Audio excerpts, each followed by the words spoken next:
Le juif, c'est une certaine manière de ressentir la crudité ou l'inachèvement du monde.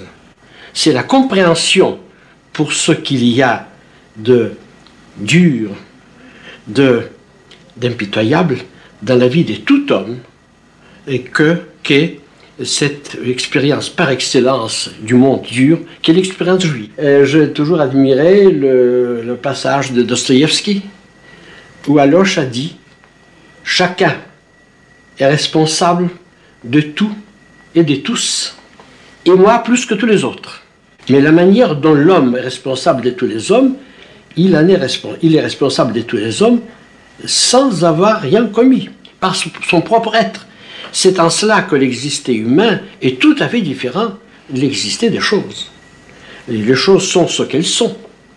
Et l'homme, d'emblée, est celui que tout regarde et qui est responsable dans ce sens-là de toute chose. Est-ce que la forme supérieure de soi-même, ou comme on dit aujourd'hui, de l'ipséité de soi-même, n'est pas précisément le fait de se donner ou de travailler pour l'autre?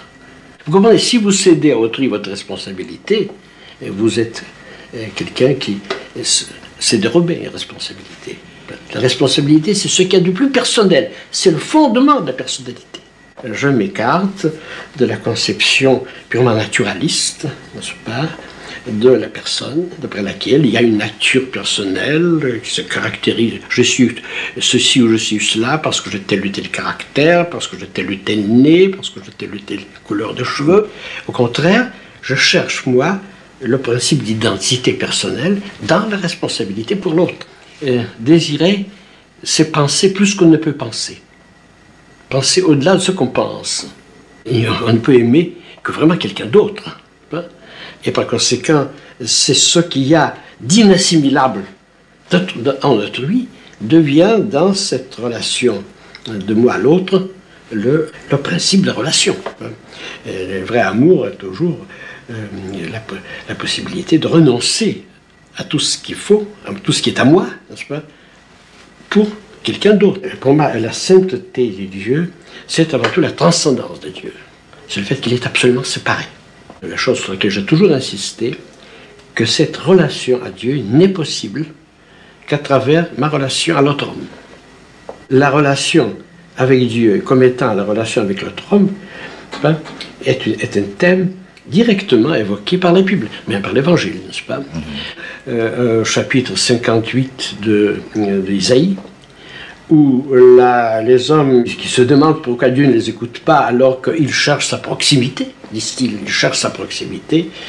La réponse du prophète consiste à dire que la véritable proximité et la véritable mortification consiste à libérer les autres hommes.